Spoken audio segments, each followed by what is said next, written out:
Assalamualaikum warahmatullahi wabarakatuh.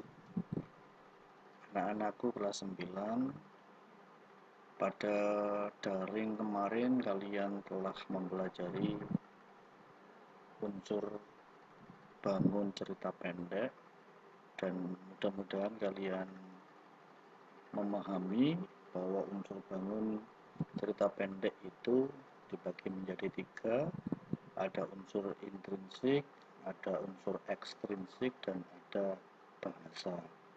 Perlu Pak Ali ingatkan bahwa unsur intrinsik diantaranya adalah tema, kemudian ada penokohan, ada perwatakan, ada alur, ada sudut pandang, ada amanat, dan lain-lain.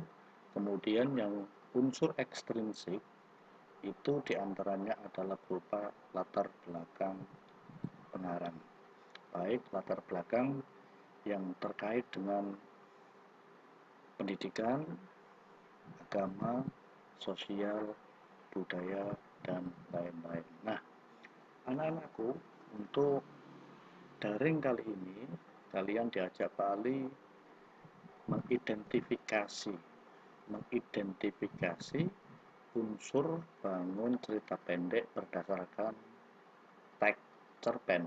Nah, kali ini Pak Ali pilih teks cerpen Pohon Keramat karangan Yus R. Ismail. Anak-anak, kalian bisa baca Pohon Keramat Yus R. Ismail. Kemudian bisa juga kalian buka buku kalian, buku paket kalian halaman 53. Bisa kalian baca berkali-kali, mulai dari awal hingga cerita yang terakhir. Nah, setelah itu anak-anakku, kalian diajak Pak Ali untuk menjawab beberapa pertanyaan terkait dengan menyimpulkan unsur-unsur cerita pendek. Nah, sumber belajarnya adalah cerita pendek di atas tadi. Kalian hanya diminta Pak Ali menjawab ini, unsur-unsur pendek yang ditulis dalam bentuk kolom. Contohnya unsur latar tempatnya di mana, kemudian kutipan cerpen. Ini juga wajib diisi.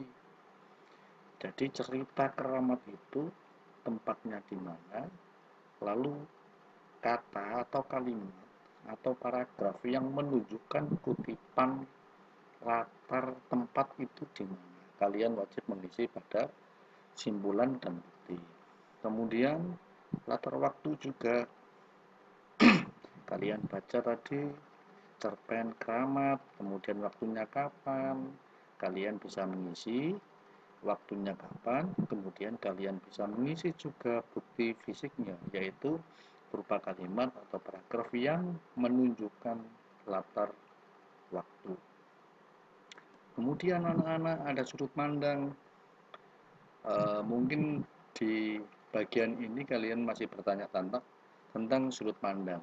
Sudut pandang itu ada 2, yaitu sudut pandang orang yang pertama dan sudut pandang orang yang ketiga. Sudut pandang orang yang pertama adalah pengarang ikut menjadi pemain di dalam cerita itu.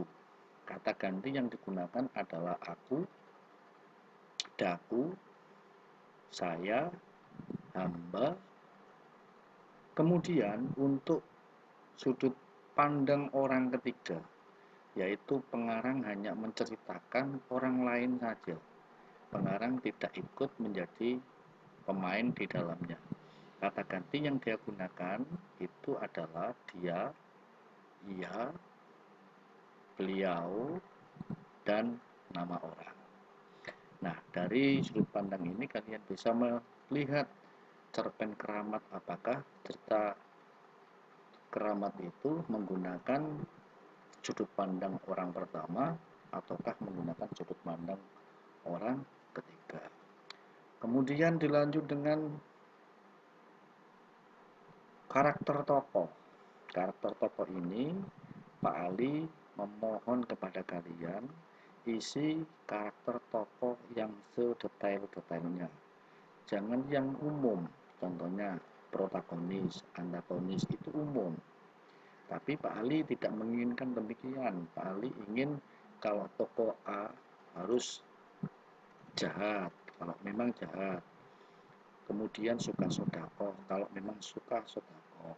Dan tidak boleh diisi protagonis atau antagonis. Nah, untuk karakter tokoh ini, kalian bagi menjadi dua. Karakter tokoh utama dan karakter tokoh pelengkap. Anak-anakku, semoga kalian tidak bosan, kalian tetap enjoy di channel video ini. Kalian juga bisa buka buku di halaman 60-61. Di situ ada beberapa pertanyaan terkait dengan unsur-unsur bangun cerpen. Kemudian di sini juga ada plot atau alur.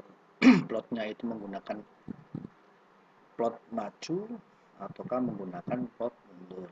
Anak-anak, plot maju itu atau alur maju itu ditandai dengan tahapan-tahapan pengenalan, kemudian kemunculan masalah, kemudian masalah yang memuncak alias klimaks, kemudian masalah yang menurun, dan kemudian penyelesaian. Nah, itu adalah tahapan-tahapan alur maju. Kemudian alur mundur itu ciri khasnya adalah kebalikan dari tahapan-tahapan alur maju. Contohnya diakhiri dengan penyelesaian, terus kemudian ada flashback cerita ke belakang, kemudian baru kemunculan konflik. Nah, itu adalah ciri khas alur mundur. Anak-anak, perbedaan alur maju dan alur mundur itu sampai sekarang yang paling sering, bahkan hampir 80%, itu cerita cerpen menggunakan alur maju dan tidak menggunakan alur mundur. Demikian paparan singkat dari Pak Ali. Semoga kalian bisa memahami, dan setelah itu silakan buka link untuk mengikuti langkah-langkah pembelajaran. Khusus untuk jawaban yang ini, yang mengidentifikasi unsur intrinsik ini, kalian bisa tulis di buku tugas kalian, dan besok kalian bisa kirim via gambar ke WA Pak Ali. Semoga uraian singkat ini bermanfaat untuk kalian, dan sampai jumpa pada daring yang akan datang. Dan Pak Ali akhiri, Assalamualaikum warahmatullahi wabarakatuh.